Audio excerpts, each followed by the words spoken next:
चलिए। Hello students, आज हम लोग स्टार्ट करने वाले हैं क्लास 10th की सीरीज़ अपनी, और उसमें हम फर्स्ट चैप्टर को स्टार्ट करेंगे। सो हमारा चैनल है द एजुकेशन पॉइंट। आज से आपको रेगुलर अपडेट्स, इस पे रेगुलर वीडियोस मिलते रहेंगे। तो चलिए बिना समय गवाए हम लोग स्टार्ट करते हैं रियल नंबर, जो कि फर्स्ट चैप्टर है आपके क्लास 10th के मैथमेटिक्स का। देखिए, रियल नंबर चैप्टर का नाम है आपके real numbers. Real numbers. So first of all हम यहाँ पर ये समझेंगे कि रियल नंबर होता क्या है। What is real number? देखिए, रियल नंबर क्या होता है? कोई भी ऐसा नंबर, ठीक है, पहले डेफिनेशन समझते हैं। Real number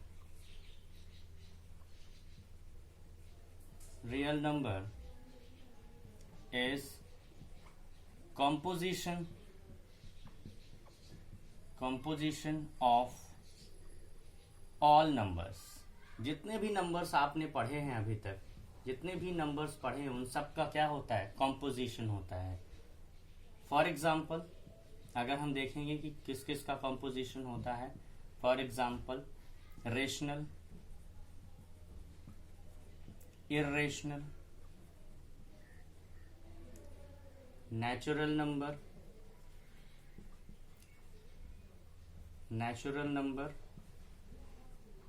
whole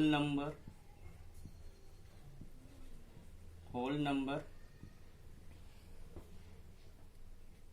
integers. तो इतने सारे नंबर्स का क्या होता है? ये कॉम्पोजिशन। या फिर इस डेफिनेशन के अलावा और आप कोई एक सिंपल सी डेफिनेशन लिख सकते हैं, the number which can be represented on number line। देखिए, ये हमारे पास नंबर लाइन है, यहाँ पे हमारे पास ओरिजिन है। इसके राइट में जाते हैं तो सारे पॉजिटिव नंबर होते हैं, इसके लेफ्ट में जाते हैं तो सारे नेगेटिव नंबर होते हैं। देखो बेटा, और आप पढ़ चुके हो क्लास 9th में कि आपको रेशनल, जैसे यहाँ पे 1 हो गया, यहाँ पे 2 हो गया, यहाँ से 3 हो गया। चलिए यहाँ पे भी हम लिख देते -1, -2, -3। देखिए, अब क्या है? 0 क्या है? 0 एक होल नंबर है, ठीक है। 1 क्या है? एक नेचुरल नंबर भी है, होल नंबर भी है, इंटीजर्स भी है। सारा अभी बताएंगे आपको। और जैसे हम यहाँ पे बीच में अगर करें, दैट इज 1/2, एक रेशनल नंबर है। आपको पता है कि हम इर्रेशनल नंबर को भी क्या कर सकते हैं? आपका नंबर लाइन पे दिखा सकते हैं। तो यहां से हमारा कंसेप्ट क्लियर होता है कि व्हाट इज रियल नंबर। तो आपको याद रखना है कि कोई भी ऐसा नंबर जिसे आप नंबर लाइन पे शो कर सकें, वही होता है रियल नंबर। रियल नंबर, या दूसरे वे में अगर हम बात करें, real number is composition of all the numbers. कौन कौन से नंबर का कॉम्पोजिशन होता है? Rational number, irrational number, natural number, whole number, integers. इन सब का क्या होता है? आपका क्लासिफिकेशन होता है। चलिए एक फ्लो चार्ट के थ्रू हम लोग समझते हैं कि इसका क्लासिफिकेशन हम किस तरीके से करते हैं। ओके, तो देखिए, रियल नंबर को हम कैसे क्लासिफाई करेंगे, देखते हैं।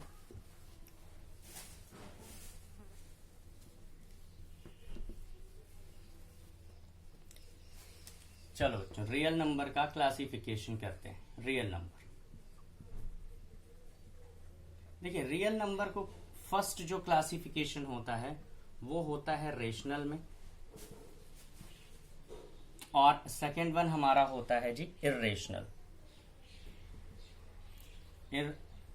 इर्रेशनल, रेशनल को अगेन क्लासिफाई किया जा सकता है आपके किसमें? इंटीजर्स में। इसके बाद आपका होल नंबर में, फिर आपका किस में किया जा सकता है? Natural number. ठीक है, थोड़ा सा ये इसी के साथ में ही हम लोग इंट्रोडक्शन ले लेते हैं देखो बेटा, रेशनल नंबर क्या होता है? कोई भी ऐसा नंबर जिसे पी बाई क्यू के फॉर्म में रिप्रेजेंट किया जाए where q does not equals to 0, वो क्या होता है? हमारा रेशनल नंबर होता है। रेशनल नंबर इंटीजर भी हो सकता है, होल नंबर भी हो सकता है, और क्या हो सकता है? नेचुरल नंबर भी। इंटीजर्स क्या होते हैं?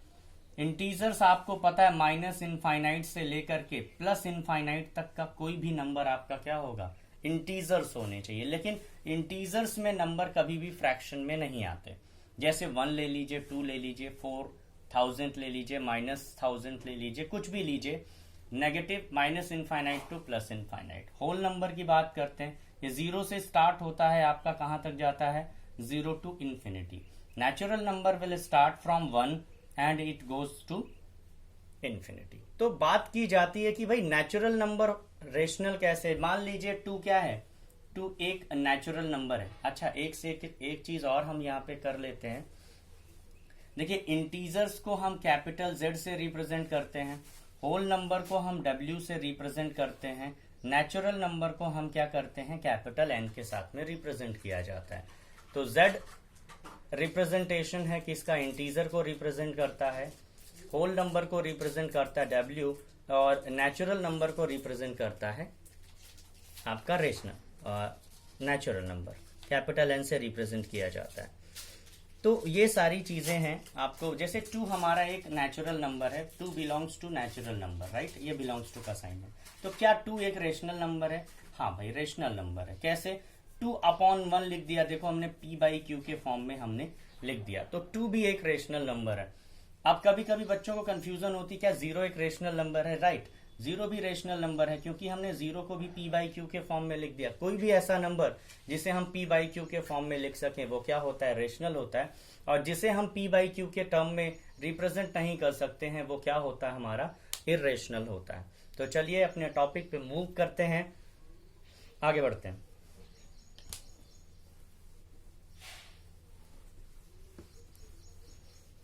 ये क्लासिफिकेशन था, ये आपका इंट्रोडक्शन था, थोड़ा सा रियल नंबर को लेके, पूरे नंबर सिस्टम को लेकर के। अब हम आगे बढ़ते हैं और मूव करते हैं Euclid division lemma. Euclid division lemma, यहां से आपके चैप्टर की स्टार्ट होता है, यहां से आपका chapter Euclid division lemma. What is Euclid division lemma? चलिए पहले इनकी स्टेटमेंट लिखते हैं, फिर हम आगे बात करते हैं। Given positive integer, given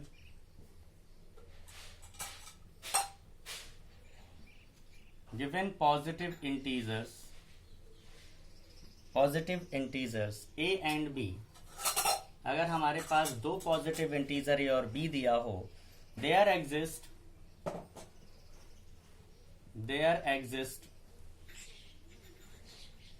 unique integer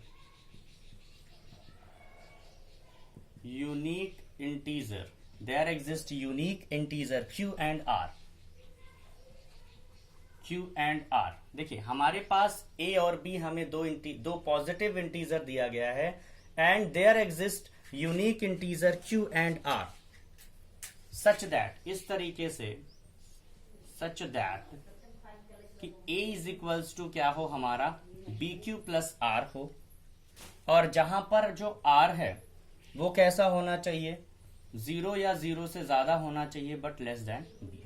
देखिए ये चीजें आपको समझ नहीं आई होंगी, इसको पहले यहीं पे लीव करो इस स्टेटमेंट को, और हम आ जाते हैं डिवीजन एल्गोरिथम पे, जो कि आपने किस में पढ़ा हुआ है? Division algorithm. ठीक है, पहले की क्लासेस में आप पढ़ चुके हो डिवीजन, या डिवीजन थ्योरम भी हम कह सकते हैं, कुछ भी कह लीजिए आप, डिवीजन थ्योरम। उसमें आपने क्या पढ़ा था? Dividend is equals to divisor into quotient और प्लस रिमाइंडर। देखिए बेटा, हमारे पास हमें क्या दो स्टार्टिंग में दिया होता था? डिविडेंड दिया होता है, और स्टार्टिंग में हमारे पास क्या होता था? डिवाइजर दिया होता है। बहुत ध्यान से चीजें समझिएगा। हम मान लेते हैं हमारे पास डिविडेंड 5 दिया हुआ है, 5 और डिवाइजर, जैसे हमें 5/2 सॉल्व करना, we have to solve for example 5/2, तो 5 हमारे पास डिविडेंड हो गया, 2 हमारे पास डिवाइजर हो गया। तो चलिए हम यहाँ पे करके दिखाते हैं आपको, ये 2 हो गया और ये 5 हो गया, राइट। डिनोमिनेटर हमेशा डिवाइजर होता है, न्यूमरेटर हमेशा डिविडेंड होता है अगर फ्रैक्शन में लिखा जाए। आगे बढ़ते हैं, 2 2 4 हो गया हमारे पास, यहाँ पे क्या हो गया 1 कैरी आउट हो गया। अब हम कैसे समझ गए कि 1 ही हमारा रिमाइंडर है, ध्यान से देखिएगा। यहाँ पे ये डिविडेंड है, सॉरी ये डिवाइजर है, अंदर वाला डिविडेंड है, ये जो आता है बेटा डिवाइड करने पे ये क्वोशिएंट हो जाता है और ये हमारा रिमाइंडर हो जाता है। बट हाउ, हम ये कैसे समझ गए कि यही रिमाइंडर है? ध्यान से समझना, रिमाइंडर हमेशा 0 या 0 से ज्यादा होता है। बट देखो अगर मान लीजिए यहाँ पे 0 आ जाता तो आप कहते हैं रिमाइंडर कुछ भी नहीं है, लेकिन इसीलिए बोला जाता है कि, और मान लीजिए ये 1 से ज्यादा होता तो आगे डिवाइड हो जाता। तो यहां से हमने ये कंक्लूड किया कि जो रिमाइंडर होता है वो 0 या 0 से ज्यादा होगा, बट हमेशा क्या होगा, डिवाइजर से कम होगा। देखिए अब हम इस डिवीजन थ्योरम को यूक्लिड डिवीजन लेमा के साथ में क्या करते हैं, थोड़ा सा कंपेयर करते हैं और आपको इजी तरीके से समझाते हैं। लिखा है given 2 positive integer a and b, हमारे पास 2 पॉजिटिव इंटीजर a और b सच दैट, इस तरीके से दिए हैं कि q और r 2 और इंटीजर आपके पास एग्जिस्ट करते हैं। किस तरीके से, a is equals to B Q plus R. ध्यान से देखो, a is equals to B Q plus R, तो a क्या हो गया, डिविडेंड हो गया, b क्या हो गया, डिवाइजर हो गया। देखो a और b में जो भी ज्यादा होगा, जिसका मैग्नीट्यूड ज्यादा होगा वो डिविडेंड बनेगा, जो छोटा होगा वो डिवाइजर। तो a को सपोज किया गया है, यहाँ पे आप लिख लीजिए suppose that a is greater than b। तो अगर a b से ज्यादा है, ध्यान से देखिएगा यहाँ पे, तो क्या होगा, a डिविडेंड बना b डिवाइजर, तो a equals to B Q plus R. तो यहाँ पे a डिविडेंड है, b डिवाइजर है और q क्या हो गया, हमारा क्वोशिएंट है और r हमारा क्या हो गया, रिमाइंडर। बेटा ये बहुत इंपॉर्टेंट है कि रिमाइंडर की लिमिटिंग क्या है, रेंज क्या है लिमिट इसका। तो मैंने आपको बताया रिमाइंडर 0 या 0 से ज्यादा, क्योंकि रिमाइंडर 0 भी हो सकता है, रिमाइंडर 0 भी हो सकता है या उससे ज्यादा भी हो सकता है, लेकिन रिमाइंडर कभी भी डिवाइजर से ज्यादा नहीं होता। मान लीजिए यहाँ पे 2 ही हो गया होता, तो अगर ये इसके बराबर हो गया तो भाई आगे तो डिवीजन प्रोसीड हो जाएगा। तो रिमाइंडर आपको ध्यान देना है, रिमाइंडर हम तभी बोलते हैं, रिमाइंडर हम उसी नंबर को बोलते हैं जो हमेशा क्या होता है, डिवाइजर से छोटा होता है। भाई डिवाइजर से छोटा होगा तभी तो आगे डिवीजन पॉसिबल नहीं होगा, फिर या फिर डेसिमल में जाता है।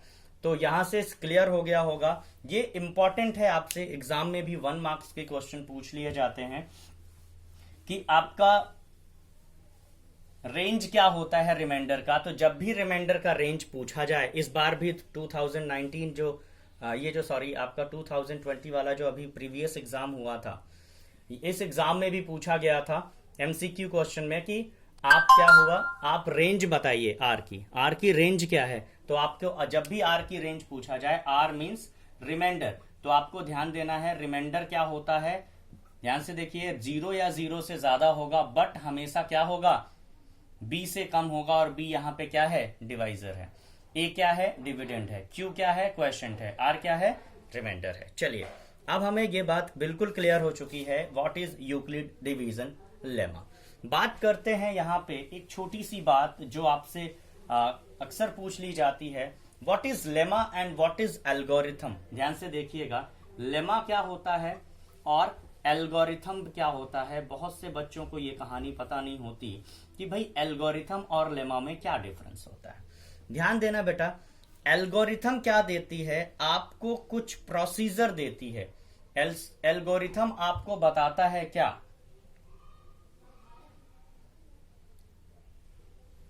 ये एल्गोरिथम आपको क्या देती है, गिव्स अ प्रोसीजर, एक प्रोसीजर देता है, procedure to solve a problem, to solve a problem.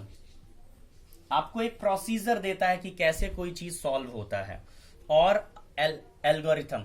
But lemma क्या होता है, लेमा एक प्रूवन स्टेटमेंट होता है, प्रूवन स्टेटमेंट जिसको और प्रूव नहीं किया जाए, इसको प्रूव करने की जरूरत नहीं है, this is a proved statement, proven statement होता है ये आपका, जिसको हमें क्या करना है, we have to use to prove another. देखिए ये क्या है, दिस इज अ लेमा, हमें इसे प्रूव करने की जरूरत नहीं है, ये अपने आप में प्रूव्ड है। तो यहां से बात समझ में आ गई, what is lemma and what is algorithm. Lemma क्या होता है, एक प्रूव्ड स्टेटमेंट होता है जिसका यूज किसी अनदर स्टेटमेंट को प्रूव करने के लिए किया जाता है। एंड एल्गोरिथम क्या होता है, एक प्रोसीजर होता है किसी भी क्वेश्चन को सॉल्व करने का। तो चलिए अब हम आगे बढ़ते हैं और क्या करते हैं, क्वेश्चंस को यहां से सॉल्व करने की कोशिश करेंगे।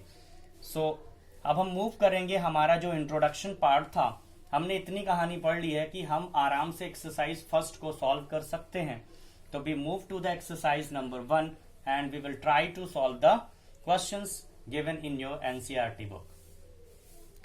सो first question is given to you, use the Euclid division algorithm. By using, आपको क्या करना है, by using Euclid division algorithm. By using Euclid division algorithm हमें क्या करना है, फाइंड HCF फाइंड आउट करना है। HCF मतलब हाईएस्ट कॉमन फैक्टर।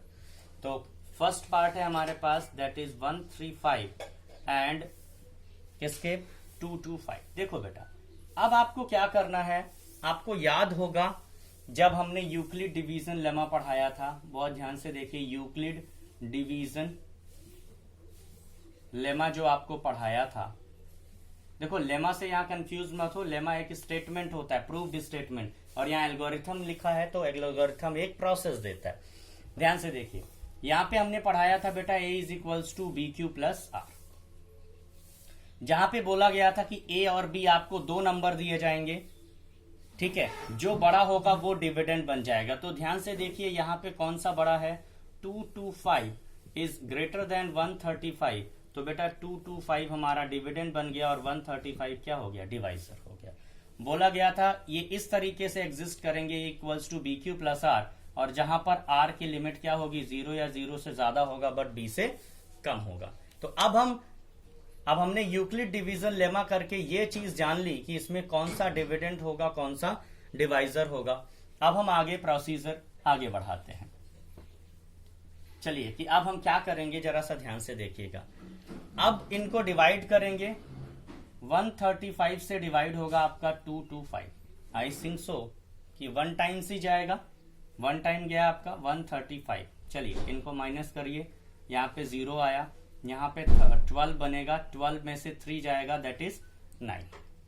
तो आया क्या, 135। देखिए डिवाइजर क्वोशिएंट 1 है और हमारे पास रिमाइंडर क्या आ गया, 90 हो गया। अब इस प्रोसीजर को समझिए, एल्गोरिथम को समझिए कि कैसे आप HCF फाइंड आउट करेंगे। ये बहुत इंपॉर्टेंट है बेटा। जो यहाँ पर डिवाइजर होता है वो अगले स्टेप में क्या बन जाता है, डिविडेंड बन जाता है, और जो रिमाइंडर होता है वो बन जाता है डिवाइजर। यही स्टेप है, इसका मेन स्टेप है। आप करेंगे क्वेश्चन फिर आसानी से समझ में आएगा। फिर 90 है, 90 से डिवाइड होगा आपका 135। अब 92 सा क्या हो जाएगा, 180, फिर ये 1 टाइम्स ही जाएगा, दैट इज 90, और यहां से हमारा माइनस करने पे आ गया 45।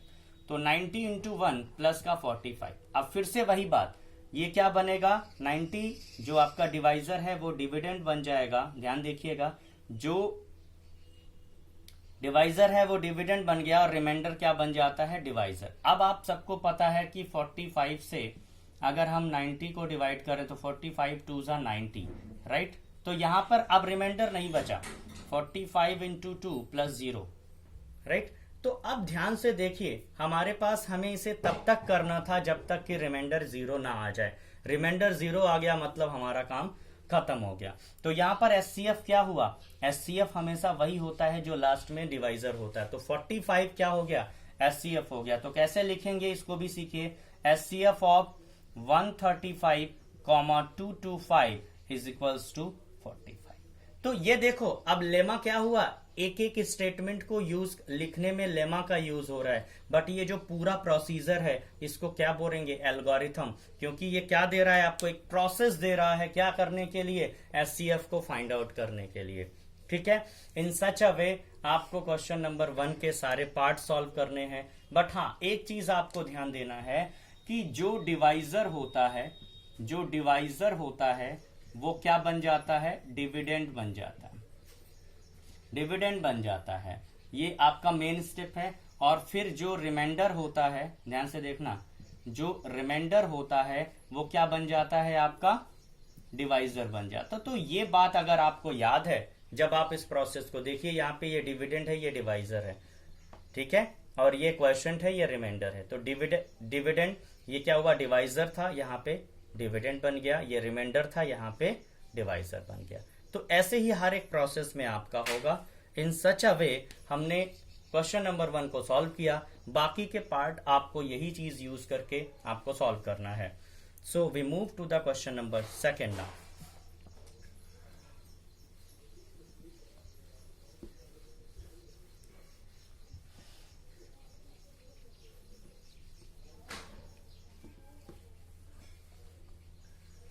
क्वेश्चन नंबर 2 जरा सा देखिए। So that any positive odd integer is of the form 6q plus 1, 6q plus 3, 6q plus 5, where q is some integer।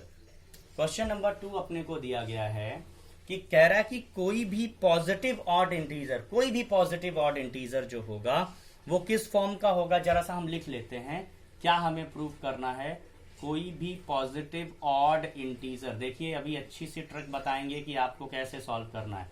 कोई भी पॉजिटिव ऑड इंटीजर किस फॉर्म का होना चाहिए, 6q plus 1 and 6q plus 3 और 6q plus 5, इस format का होना चाहिए। ये हमें प्रूव करना है, ठीक है। तो चलिए देखिए, सबसे पहला स्टेप जब भी प्रूव करने का हो, आप क्या लिखेंगे, बाय यूक्लिड डिवीजन लेमा। देखिए बेटा, यूक्लिड डिवीजन लेमा से क्या होता है, आपको स्टेटमेंट अब याद हो जाना चाहिए। a is equals to B Q plus R, और r की रेंज क्या है, 0 या 0 से ज्यादा है बट b से। अगर आप यहां पर जरा कंपेयर करो तो यहां पे b की वैल्यू हर एक में क्या है, 6 है। देखो B Q plus R, B Q plus R, B Q plus R. तो यहाँ पे v की वैल्यू क्या है, हर जगह पे 6 है। तो हम लिख सकते हैं ना, a इज इक्वल्स टू क्या, 6q plus R. Sorry, a is equals to क्या हो गया हमारे पास, 6q प्लस आर। देखना ये स्टेप समझ में आया तो क्वेश्चन खत्म हो गया। इस तरीके का कोई भी क्वेश्चन आप बड़ी आसानी से कर सकते हैं। प्रूफ क्या करना है, 6q plus 1, 6q plus 3, 6q plus 5। तो यहाँ पे हर एक जगह जो b की वैल्यू है हमारे पास 6 है। तो यूक्लिड डिवीजन लेमा से ये आपका होता है। तो यहाँ से क्या हो गया, हमने जो प्रूफ करना था वहां से b की वैल्यू निकाल ली, वो है 6q plus r। अब देखो जो रिमाइंडर की वैल्यू है वो अब आप इसके अकॉर्डिंग लिखोगे। r की वैल्यू 0 या 0 से ज्यादा होगा बट b से कम होगा। इस हिसाब से r की वैल्यू 6 से कम होगी। 6 से कम कितनी हो सकती है, 0 या 0 से ज्यादा बट 6 से कम। चलिए पहले हम आपको इस तरीके से लिख के दिखा देते हैं। इस हिसाब से 0 या 0 से ज्यादा होगी बट 6 से कम। तो हम r की वैल्यू को एक्सप्लेन कर लेते हैं, 0, 1, 2, 3, 4 एंड 5। यहां पर आपको समझ आ गया होगा कि भाई r की वैल्यू 0 या 0 से ज्यादा होगी बट लेस देन 6 होगी। तो 0 से ज्यादा और 6 से कम कौन सी वैल्यूज आती हैं, 0, 1, 2, 3, 4, 5।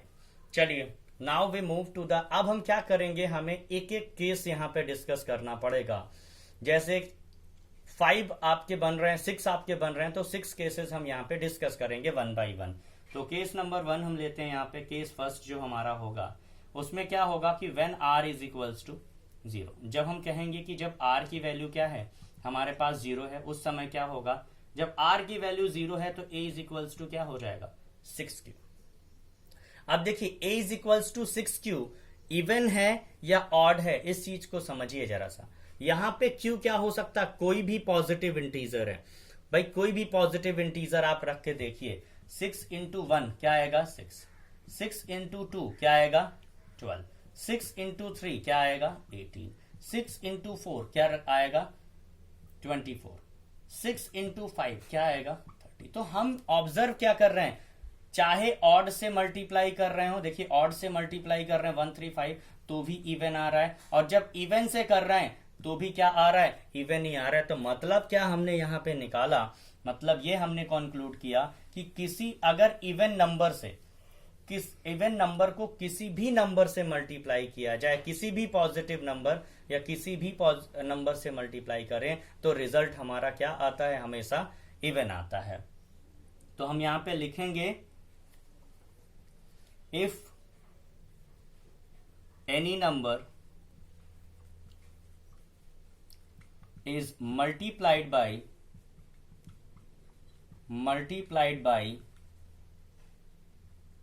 एन इवन नंबर, अगर किसी नंबर को इवन नंबर से मल्टीप्लाई किया जाता है then result is also even. तो रिजल्ट क्या होगा, हमेशा इवन होगा। रिजल्ट हमारा क्या होगा, हमेशा, ऑल्सो हटा दीजिए, देन रिजल्ट इज इवन। तो यहां से हमने पहला केस अपना कर लिया, अब हमें इसे पूरा हटाना पड़ेगा और वन बाय वन हम केसेस की स्टडी करते चलेंगे। चलिए यहां से हटा देते हैं, हमारे पास स्पेस की थोड़ी सी कमी है तो एडजस्ट करते हैं बेटा। चलिए केस नंबर 2 हम यहां से ले लेते हैं, केस सेकंड यहां से। जब r की वैल्यू कितनी होगी, हमारे पास 1 होगी। ध्यान से देखिए, तो a इज इक्वल्स टू क्या हो जाएगा, 6q plus 1।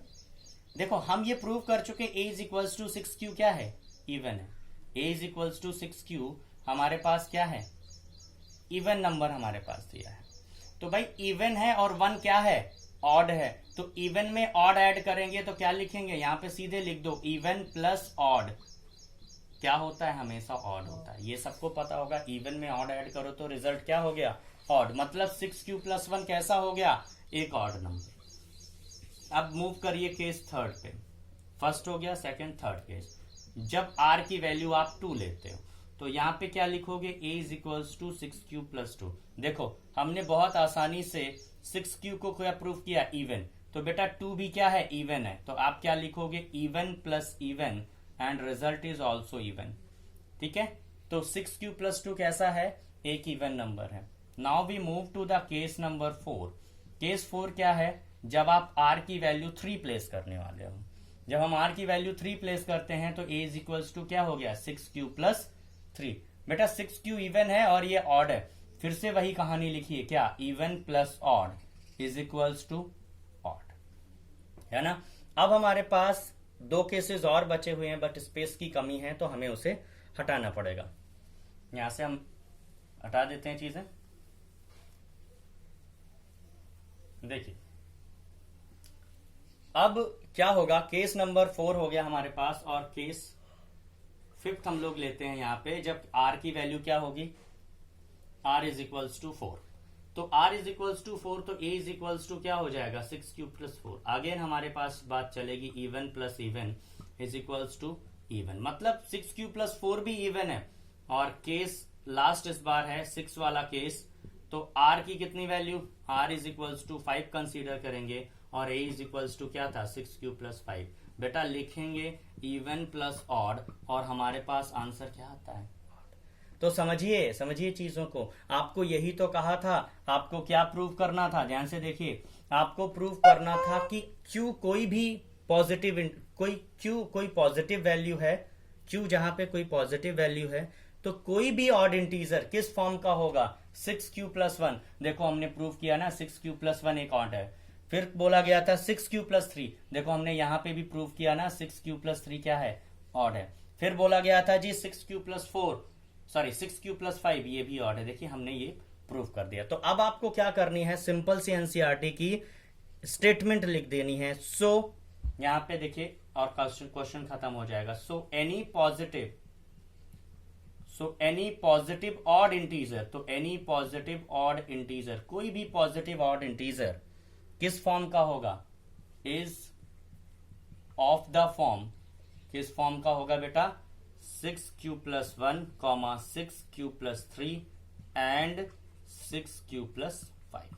Here your question is completed. बहुत इजी था, कुछ नहीं करना था, बस फर्स्ट स्टेप को आप अच्छे से ढंग से समझ जाते और आपका काम यहां पे कंप्लीट हो जाता। नाउ अब हम आगे बढ़ते हैं क्वेश्चन नंबर 3 पे। We move to the question number 3.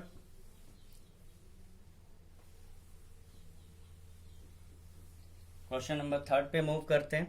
Question number 3 है, an army contingent of 616 members is to march behind an army band of 32 members in a parade. The two groups are to be marched in the same number of columns. What is the maximum number of columns in which they can march? अब कितने maximum column आपके हो सकते हैं जिसमें, अब देखिए question पहले आप समझिए। क्वेश्चन क्या है, 616 मेंबर्स हैं टोटल। कितने हैं? 616 मेंबर्स हैं टोटल। इतने मेंबर्स हैं जिनको मार्च करना है। और आपसे क्या बोला गया है, और जब ये मार्च होगा तो एक में कितने होंगे भाई? ऐसे कॉलम्स बनाए जाएंगे ग्रुप वाइज में, एक एक ग्रुप। जैसे ग्रुप ए उसमें 2 कॉलम, ग्रुप बी उसमें 2 कॉलम्स, और एक एक ग्रुप में कितने होंगे? 32 मेंबर आपके होंगे। तो पूछ रहा है कि भाई कितने मैक्सिमम आपको बनाने पड़ेंगे। अब हमें तो नहीं पता कि भाई कितने ग्रुप बनाने पड़ेंगे या कितने कॉलम्स बनाने पड़ेंगे। तो एक हिंट समझिए यहां पर, जब भी आपके पास में मैक्सिमम वर्ड आए, that is the maximum word जहां पर भी आए, वहां पे आप क्या निकालते हो? एचसीएफ। जहां पे मैक्सिमम वर्ड आता है वहां पे एचसीएफ, और जहां पे मिनिमम वर्ड आता है जिस क्वेश्चन में, वहां पे आपको निकालना पड़ता है एलसीएम, राइट। तो सिंपल सी बात है, हमें इस क्वेश्चन में क्या करना है, हमें इस क्वेश्चन में जो कि आपका क्वेश्चन नंबर 3 है, क्वेश्चन नंबर 3 है, इसमें 616 क्या करना है? 616 और 32 इनका क्या निकालना है? एचसीएफ। अब एचसीएफ हम कैसे निकालेंगे? By using what? by using Euclid division algorithm। तो फिर से वही काम करते हैं, देखिए कैसे होगा। 616 और 32 है, तो कौन सा इसमें ग्रेटर है? 616 इज ग्रेटर देन 32, तो 616 हमारे पास डिविडेंड बनेगा, 32 हमारे पास क्या बनेगा? डिवाइजर बनेगा, राइट। चलिए अब हम क्या करते हैं, 32 से डिवाइड करते हैं किसको? 616 को। कितने टाइम्स जाएगा? देखिए यहां पे 32 है, ये 32 है, और 32 से इसको 32 टूजा नहीं 32 वंजा जाएगा यहाँ पे। तो यहाँ पे 11 में से 2 जाएगा 9, और यहाँ पे बच गया 5 में से 3 गया 2 आ गया, ठीक है। अब 29 लेस है, 6 को यहाँ पे ले आइए नीचे। अब कितने टाइम्स ये जाएगा? 9 times, I think so 9 times ये जाएगा। तो 32 इंटू 9 कर लेते हैं, 9 2 18, और 9 3 27, और ये 28, ठीक है, 280।